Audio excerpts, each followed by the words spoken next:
e vamos conversar hoje sobre um tema muito interessante, que é como a gente pode ganhar dinheiro no imobiliário sem comprar imóveis. Vocês sabem que o título aqui dos nossos encontros, né, o motivo, a nossa missão, ela está relacionada com negócios imobiliários de um modo geral. Então, quando a gente escolheu esse norte para os nossos encontros, não foi por acaso. É porque justamente nós entendemos que os negócios imobiliários são muito mais amplos do que propriamente, né, o direito imobiliário. Tá? É claro que o direito imobiliário ele vai ser a nossa ferramenta de trabalho, mas os negócios imobiliários são muito mais amplos do que isso e abrem um leque, né, para todo o profissional da área jurídica prestar um serviço bacana, um serviço interessante, né, para quem nos procura, para quem procura pela nossa ajuda. Dito isso, né, eu produzi aqui um roteiro de aula bem interessante sobre negócios imobiliários, que eu quero compartilhar com vocês, e aí vocês vão me dizer, né, no final, se vocês conseguirem enxergar novas oportunidades ou evidenciar oportunidades que vocês já tinham se dado conta que existiam, mas que talvez não tivesse tão clara assim, né, na nossa mente. Então, a ideia é essa. Tá? A ideia é que a gente possa identificar oportunidades de trabalho, tanto na nossa assessoria, até como nós entrando também como participantes, investidores, né, em alguns negócios imobiliários. Por que não? Tá? Por que não? Não há proibição em relação a isso. Então, vamos lá, pessoal. Então, qual que é o nosso objetivo central do encontro de hoje? Demonstrar que o ganho econômico no mercado imobiliário não está necessariamente na aquisição da propriedade, mas sim fortemente está alocado na estruturação jurídica, contratual e estratégia do negócio. Então, a ideia é que a gente saia desse encontro com uma compreensão clara que muitas vezes a posição é mais importante do que a propriedade. Estranho dizer isso, né? A gente que é advogado, nós normalmente lutamos tanto pelas escrituras e escriturar o imóvel e já registrar no registro de imóveis, e aí hoje nós vamos identificar que a oportunidade de melhores resultados econômicos muitas vezes não está lá na compra, na aquisição, mas sim muito antes, no momento da estruturação. Tá? Então, primeiro ponto aqui do nosso encontro é propor justamente essa quebra do paradigma tradicional do mercado imobiliário. Né? Então, no sentido de que o mercado costuma nos ensinar, né, que para ganhar dinheiro no imobiliário é preciso comprar imóveis. É possível ganhar dinheiro comprando imóveis? É possível ter bons resultados comprando imóveis? Claro que é, né? A gente trabalha com isso, a gente sabe que é possível. Mas essa ideia está incompleta. Né? O que realmente vai gerar valor, tá, para muito além do que a simples aquisição imobiliária, está na leitura correta do negócio, a estrutura contratual, né, adequada, o momento de entrada e de saída do negócio, né, e também, por que não, uma alocação inteligente dos riscos. A gente sempre ouviu falar, né, como nós somos advogados, nós sempre escutamos falar no risco do negócio, quando ele dá errado, porque normalmente a gente entra nos negócios quando eles dão errado e estão litigiosos. Mas isso não é uma verdade absoluta. Né? A gente também pode entrar nos negócios que deram certo.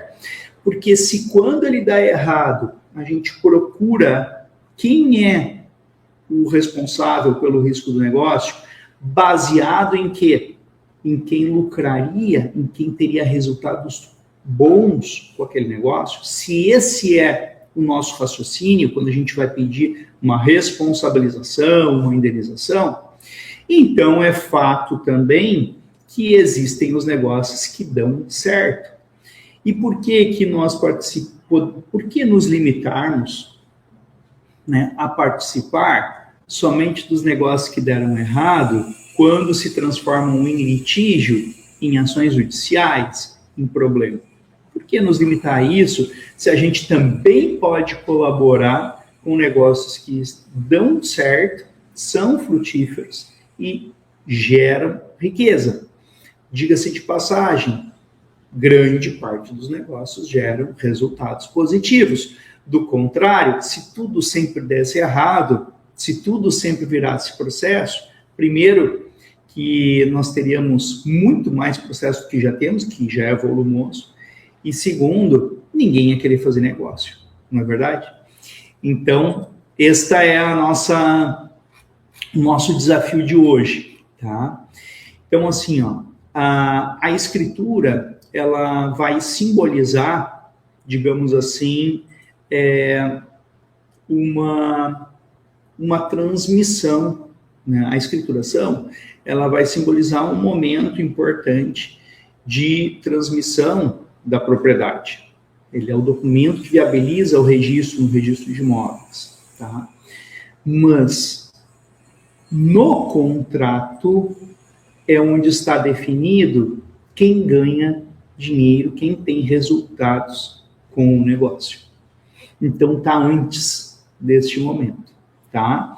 Então esse é o primeiro ponto, então, que é a proposta de quebra do paradigma. Aí eu vou trazer para vocês agora situações concretas que a gente pode colocar isto à prova, né? Porque ninguém é obrigado a concordar com as minhas opiniões, tá?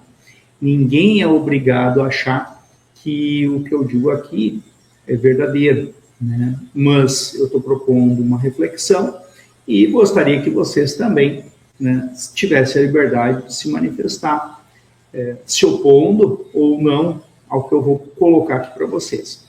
Então, para fins de defender o meu ponto, né, de que está no contrato o resultado econômico e não lá no fim, na escrituração.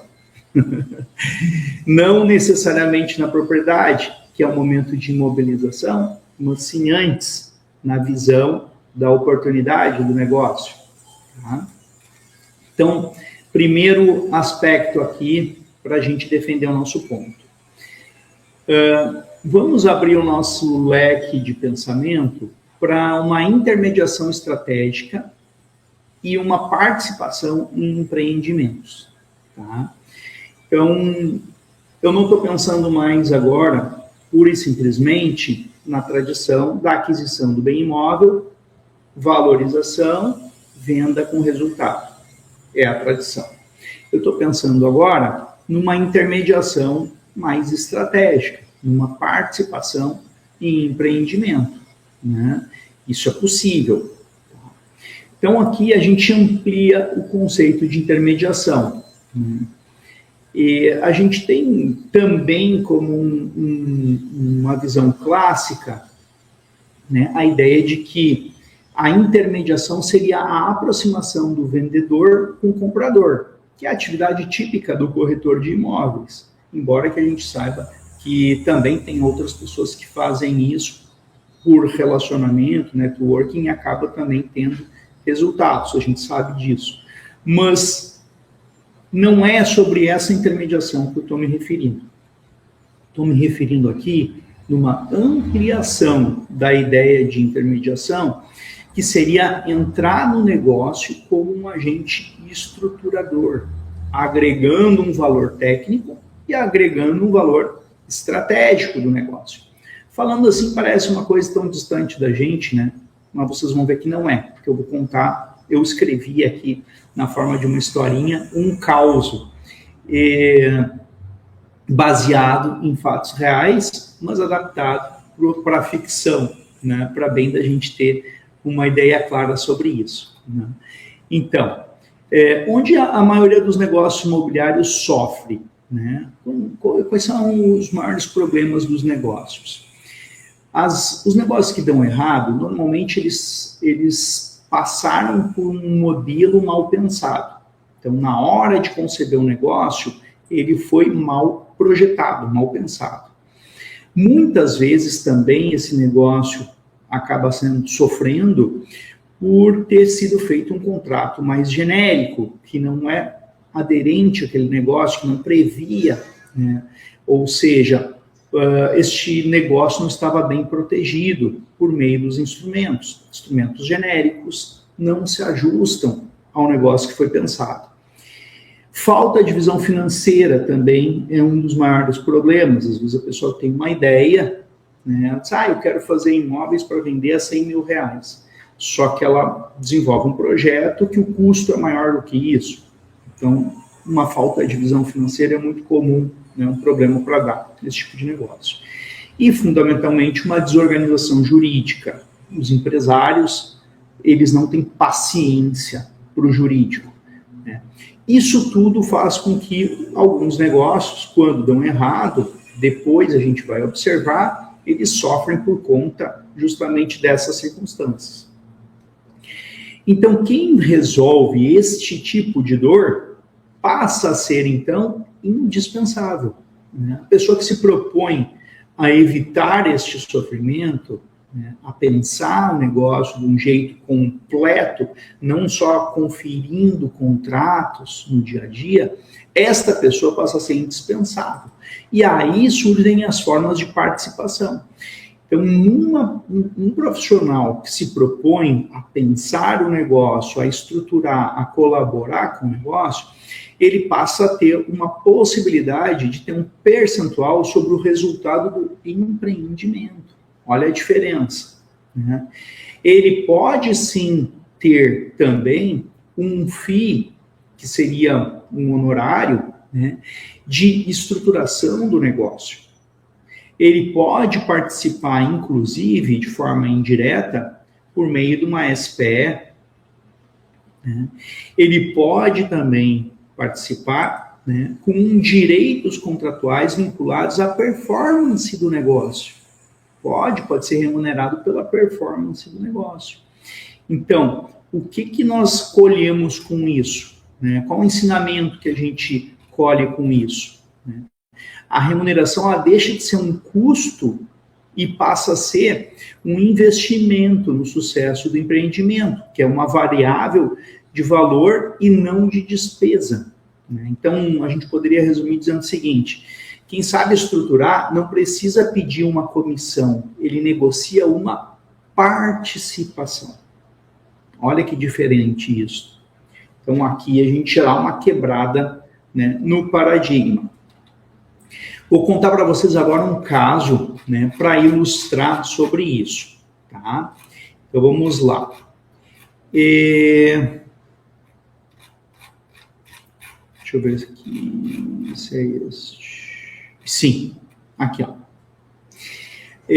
O caso se resume da seguinte maneira. Eu escrevi para ficar bacana para vocês escutarem. Veja se vocês acham que eu fui bem em causa, porque eu não sou muito bom de causa, tá?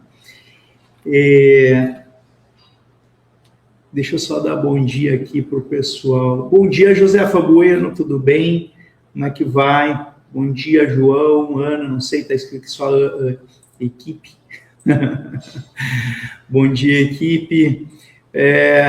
Bom dia, Daniele, como é que vai? Bom dia, Paulo. Bom dia, meu amigo Juarez, falando lá de Indaiatuba. Olha aqui, a Daniele está pensando no aluguel, usufruto, profilaxia. Opa, gostei, bastante ideias aqui, Daniele. Que legal. Profilaxia jurídica, seja um serviço jurídico preventivo. Eu tô falando, agora acho que com o caso você vai enxergar mais amplo ainda a questão. Tu já está enxergando bastante coisa, mas acho que dá para a gente ver algumas coisas a mais. Então, vamos lá.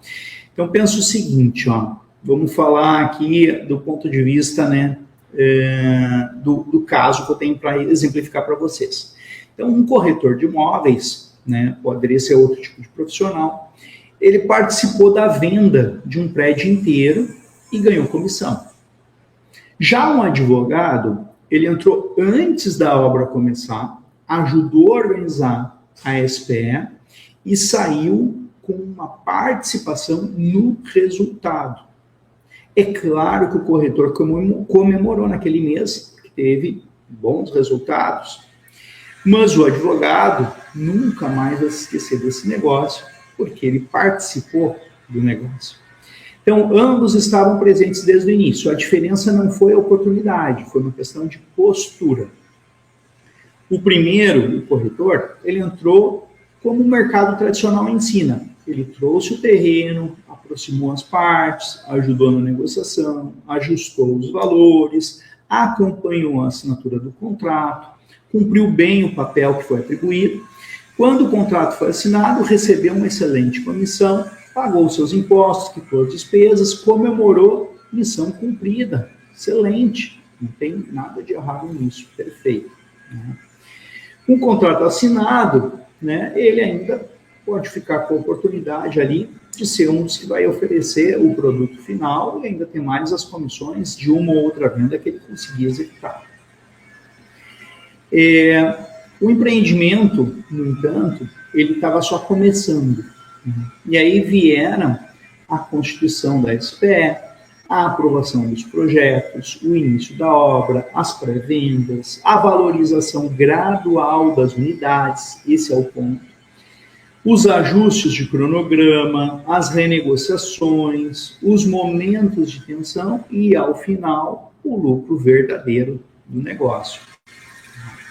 Então, no caso, o corretor, ele acompanha tudo um pouco à distância, como um espectador, O dinheiro dele está atrelado à aproximação e à efetivação da venda. Tá? Já o advogado, ele fez um pouco diferente. Ele se adicionou como um elemento indispensável ao negócio desde o início. Então, quando ele escutou o incorporador dizer que o negócio tinha potencial, mas estava mal amarrado, ao invés de ele oferecer, ao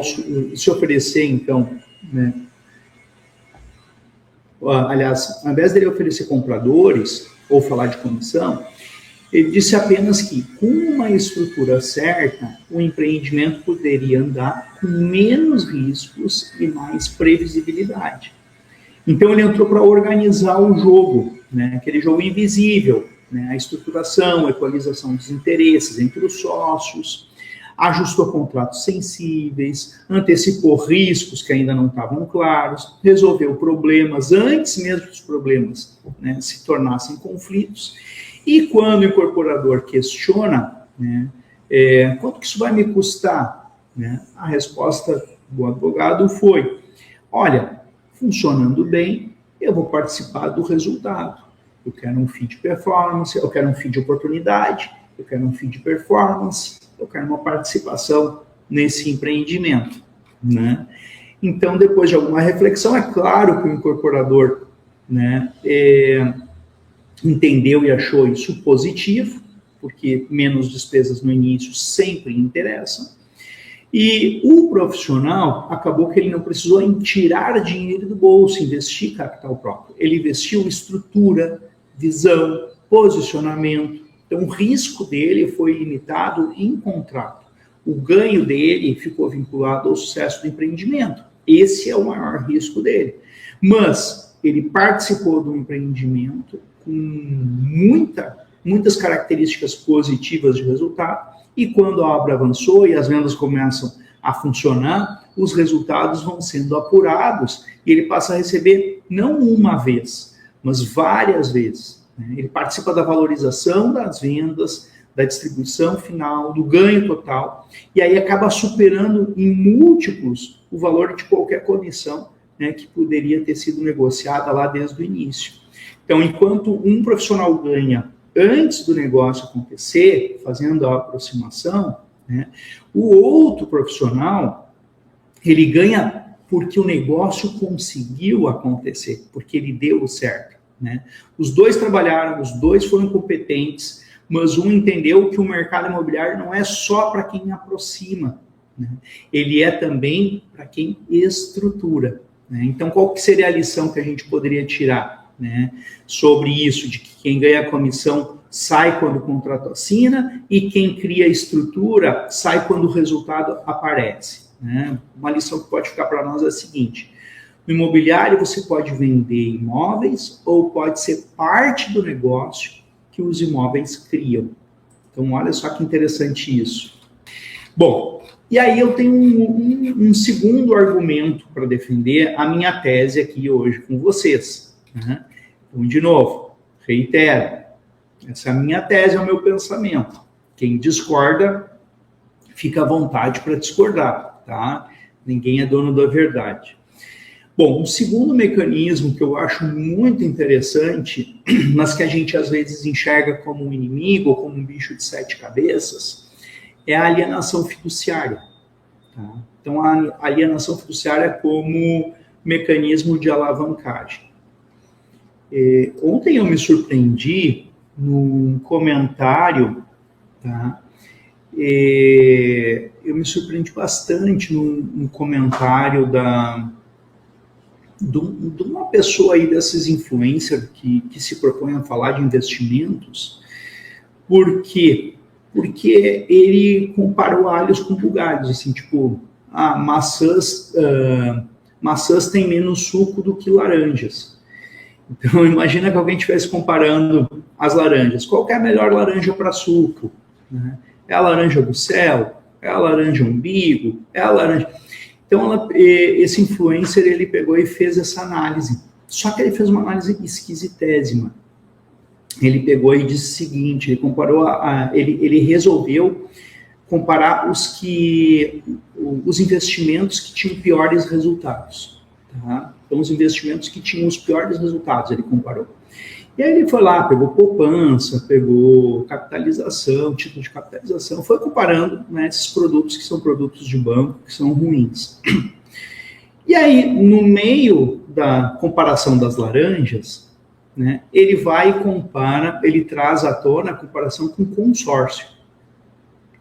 Eu fiquei pensando assim, meu Deus do céu, como é que um profissional do ramo compara investimento financeiro, né, sujeito às regras do Banco Central, uma lógica completamente distinta, com uma ferramenta de alavancagem, que não tem nada a ver. Então, o financiamento bancário ou o sistema de consórcio no Brasil são métodos de alavancagem. Não são os únicos métodos. Existem pessoas que têm relações tão boas, eu tenho clientes que têm relações tão boas, gente, que eles não precisam ir para banco para conseguir ferramenta, né? Ferramenta para conseguir alavancagem, ou seja, capital que não é próprio. Por que eu estou dizendo isso? Porque o meu segundo argumento na questão dos negócios imobiliários, que eu defendo que tem melhores resultados, não a aquisição, mas sim na estruturação do negócio, o meu segundo argumento é não usar dinheiro próprio. Tá? O que eu tenho visto é que os clientes que são profissionais do ramo, que são as próprias grandes grupos econômicos, quando eles vão fazer um negócio imobiliário, um empreendimento, eles não tiram dinheiro do caixa e colocam. Não é assim que funciona, tá? Eles buscam capital de outras pessoas. Pode ser de banco, pode ser do sistema de consórcio, pode ser de um grupo de investidores, mas necessariamente eles não retiram dali. Então, meu segundo argumento está na alienação fiduciária, né? E aí nós começamos, quando a gente defende isso para um cliente, no sentido de orientação, né? Não no sentido de orientação de investimento, como fez esse ou essa, agora não me lembro, acho que era uma mulher influencer, né? Não no sentido de investimento financeiro, mas sim no sentido de ferramenta para o negócio imobiliário, né? A gente lida com um preconceito. Tá? Por quê? Porque o nosso avô, o nosso pai, nas gerações mais antigas, elas sempre defenderam que comprar à vista era um negócio espetacular, porque negocia desconto, é o melhor negócio. Mas a regra do jogo, as pessoas que realmente fazem bons resultados, não compram nada à vista.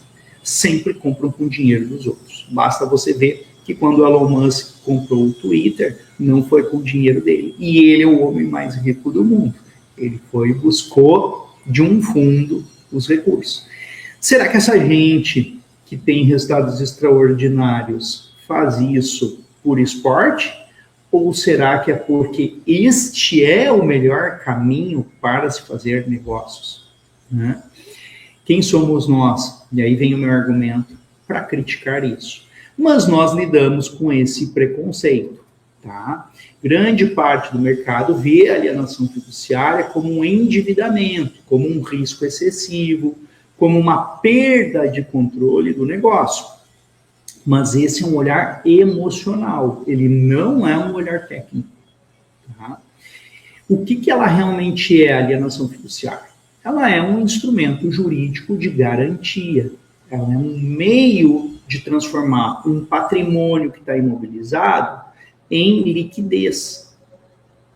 Ela é uma ferramenta de alocação eficiente do nosso capital.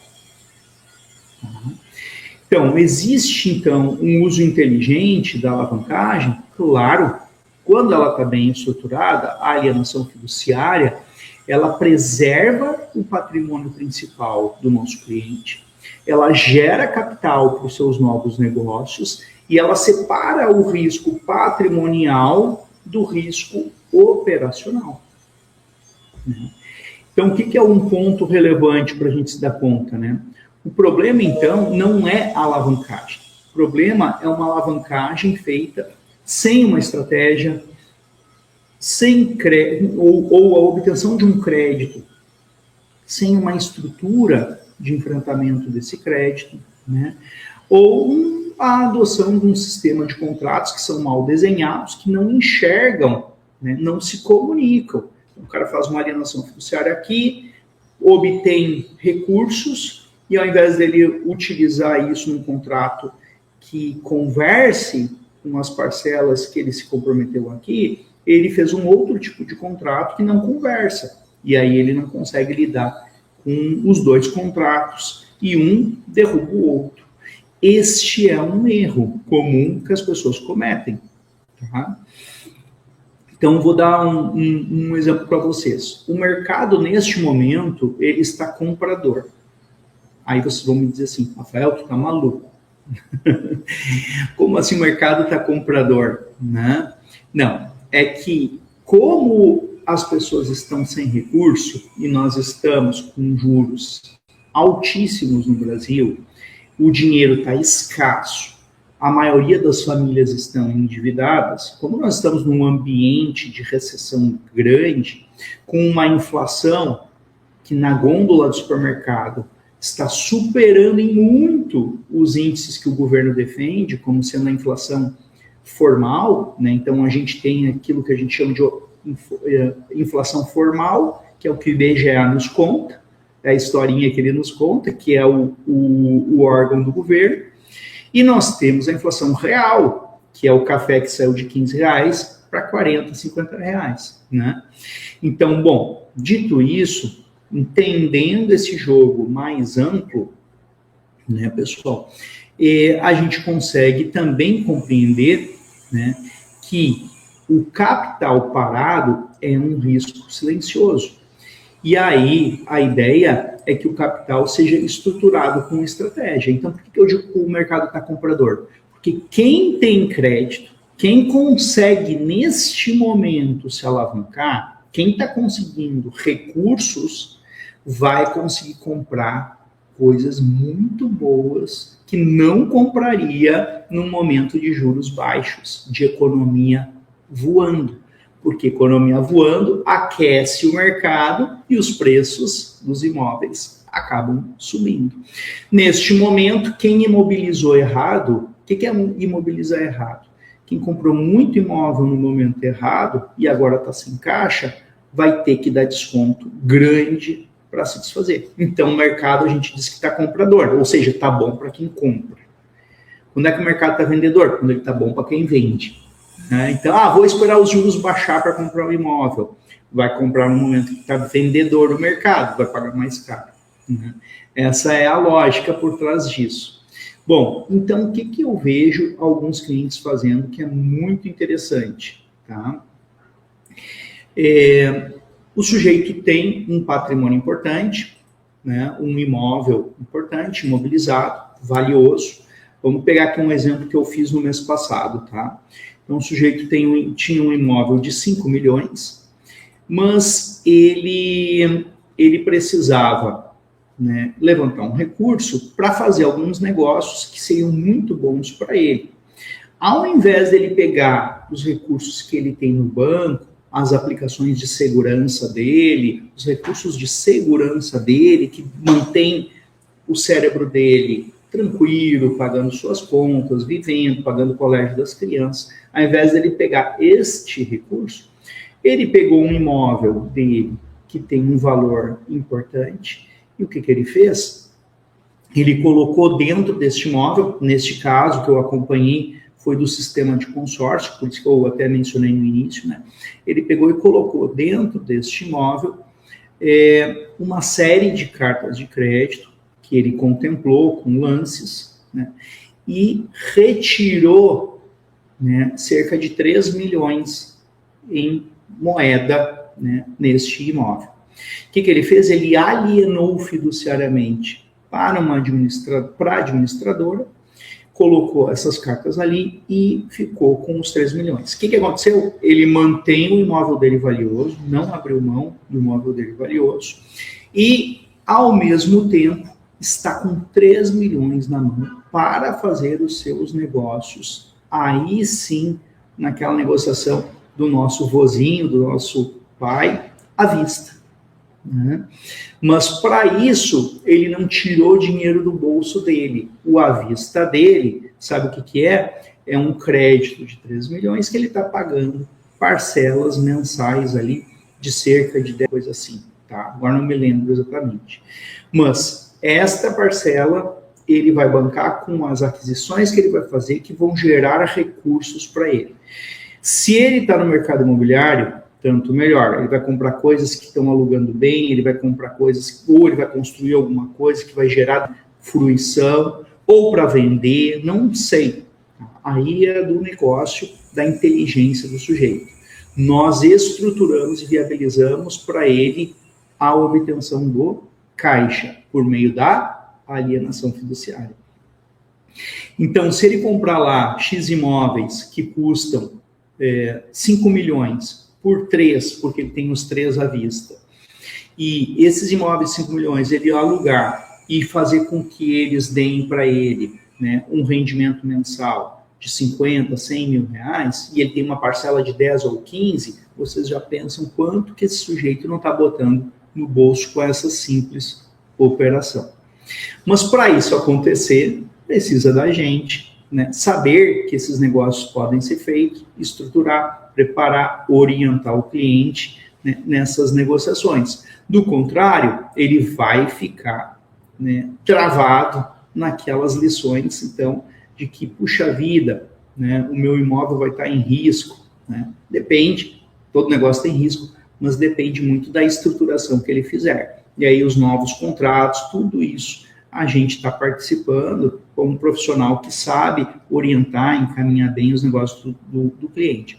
Ele poderia usar isso para comprar uma franquia, para abrir outros negócios, para inventar o seu negócio, qualquer coisa. Mas vejam como essa ferramenta de alavancagem, né, por meio da alienação fiduciária, é tão importante. E por isso que eu achei maluco, completamente fora da lógica dos negócios, alguém comparar poupança com uma ferramenta de alavancagem. São lógicas completamente diferentes que eu acabei, né, de demonstrar para vocês. Espero que vocês tenham compreendido e percebido, né, Como hoje em dia as pessoas dizem as coisas, né, para ganhar os likes e não entendem do que estão falando, né, porque comparam maçãs com laranjas, alhos com bugalhos, certo? Bom, aí eu tenho mais um argumento para passar para vocês, tá? Então, assim, a Dani disse que não se lembra bem da alienação fiduciária. Então, a alienação fiduciária é quando você pega um bem imóvel e entrega, que é seu, e você entrega ele em garantia para um credor, que pode ser um banco, pode ser um consórcio, ou jurídica, né, que está te emprestando dinheiro. Então, ela te dá um capital e você vai pagando as parcelas. No final do pagamento, o imóvel volta para você. Né? Então, imagina que é um imóvel que você usa, sei lá, para sua empresa, né? E ele está ali parado, você está usando ele, está fluindo, ele está, mas ele pode ter duas funções. Além dele ser o imóvel da sua empresa, ou da empresa do seu cliente, ele ainda pode ser alienado e levantado um capital para o seu cliente fazer outros negócios. E aí ele fica muito mais rápido. Ele vai fazer muitos outros negócios. Ele vai conseguir até botar dinheiro, às vezes, dentro do seu negócio. Imagina uma indústria que precisa ter uma nova máquina que vai gerar o dobro do seu faturamento, e aí ele vai e usa o próprio imóvel que ele possui, né, para alienar e buscar esse recurso e, com isso, dobrar a sua velocidade. Por isso que o Elon Musk compra o Twitter com fundos e não com dinheiro próprio. Compreenderam? Pegou o dinheiro de outro. Ah, mas eu quero uma garantia. Está aqui o imóvel. Ele estava parado, ele continua com a pessoa, ela continua usando o imóvel, não muda nada a vida dela, mas o imóvel gerou uma liquidez. Então, olha a inteligência das pessoas que fazem isso. Né? Não é um investimento financeiro. Botei dinheirinho e fiquei esperando os juros pagarem todo mês. Não, é um negócio bem mais sofisticado. É você levantar recursos fortes, grandes, né, para fazer seus negócios. Eu falei desse exemplo porque eu acompanhei, mas isso pode ser feito com um imóvel de 100 mil reais. A pessoa quer levantar 50 mil reais porque ela quer comprar 3 carrocinhos de vender cachorro-quente, que dá muito bom resultado. Então, é irrelevante o negócio, entendeu? Nós só estamos aqui facilitando, como facilitadores para as pessoas. E o argumento que eu tenho também para vocês é a cessão de direitos, a permuta, né? Operações que são estruturadas, pensadas no momento de entrada e momento de saída. Olha o caso que eu contei aqui para vocês. Ó. Esse aqui eu separei um caso que eu achei que ficou bem bonitinho, tá? Então, 2 clientes olharam para uma mesma rua. Eu quero saber se vocês gostaram dos meus causos, tá? Porque eu não sou tão bom nisso. Mas eles olharam para a mesma rua, no mesmo bairro em expansão. O potencial era evidente. O crescimento urbano, o interesse no mercado, demanda reprimida. Então, os 2 queriam ganhar dinheiro com imóveis. Mas cada um entendeu isso de uma forma completamente diferente. O primeiro cliente foi direto ao ponto. Encontrou um terreno grande, bem localizado, negociou o preço e comprou, que é o que eu falei para vocês, o mercado está comprador. A lógica era simples. Compra bem, segura, espera o bairro crescer e no futuro vende com um preço bem maior para ter os seus resultados. Negócio absolutamente natural, normal e bom negócio. Ele fechou esse negócio, né, e passou a acompanhar o mercado. Então, cada notícia de valorização da região, ele ficava mais confiante. E o tempo ia passando. O dinheiro estava parado no imóvel, né? Ou seja, literalmente no chão. O ganho dependia de fatores externos, o mercado, o ciclo imobiliário, o apetite dos investidores, né? Parte dele era simplesmente esperar. Nessa mesma rua, tá? Quase no mesmo quarteirão, um outro cliente observava o cenário com um olhar um pouco diferente. Ele não decidiu comprar terreno nenhum. Ele percebeu, porém, que aquela área tinha um problema clássico. Muitos proprietários, pouca organização e nenhum modelo claro de loteamento. Olha só. Em vez de perguntar quanto custa o terreno, ele fez uma outra pergunta. Como esse pedaço da cidade pode virar um produto? Ele entrou no processo como estruturador do loteamento.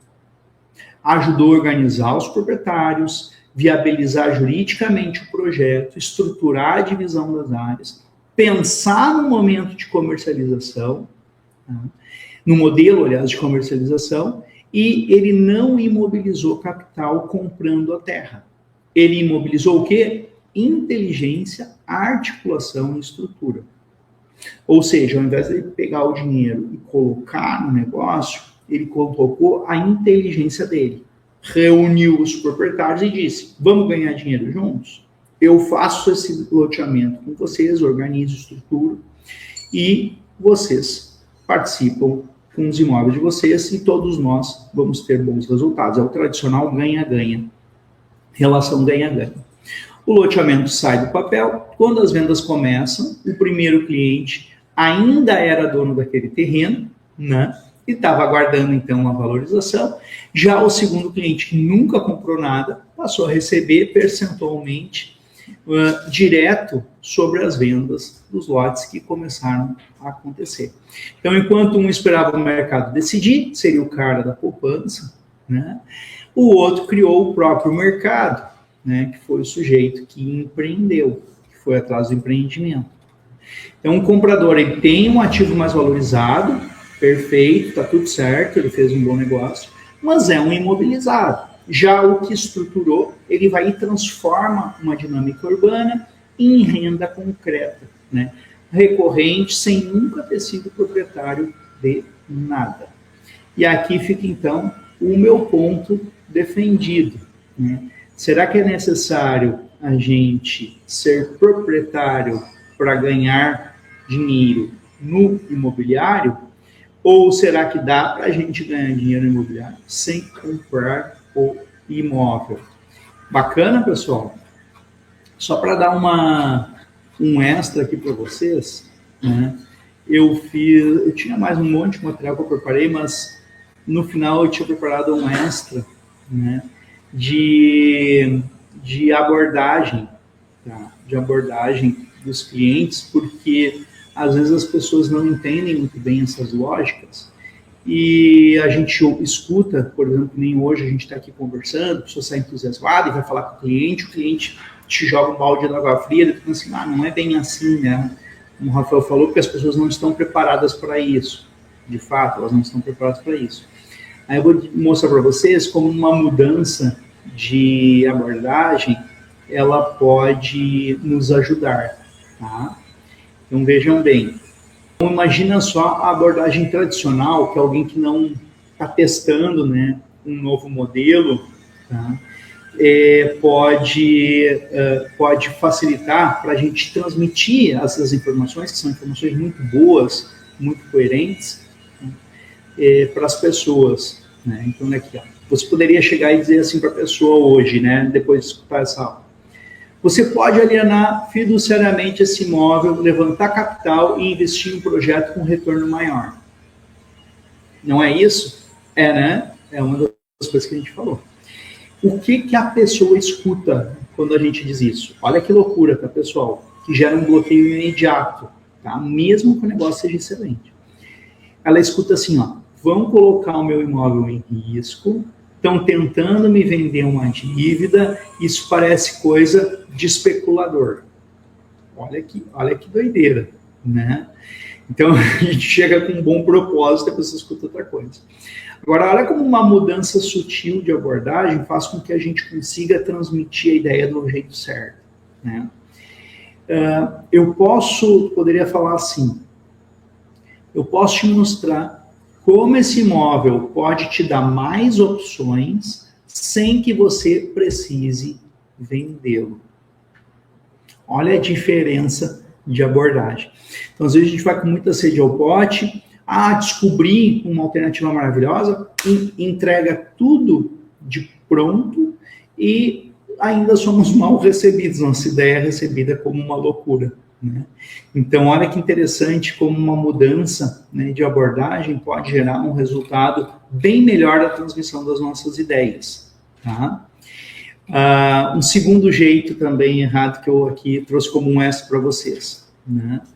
Como não vender a nossa ideia, se é que a gente precisa vender a ideia, né? Mas como a nossa orientação não ser recebida do jeito errado, né?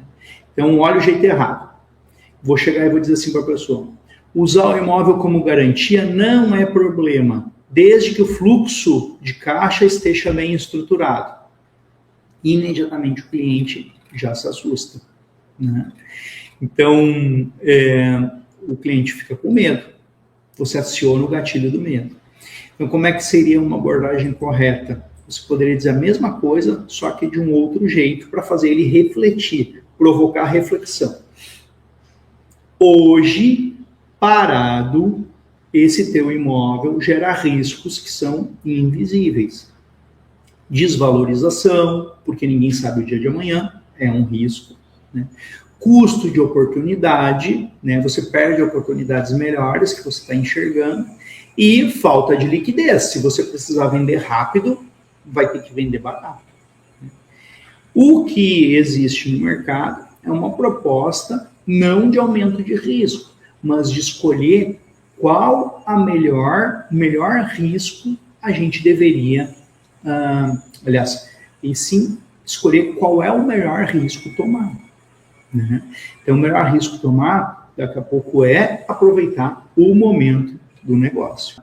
Pessoal, o que vocês acharam das sugestões e das abordagens?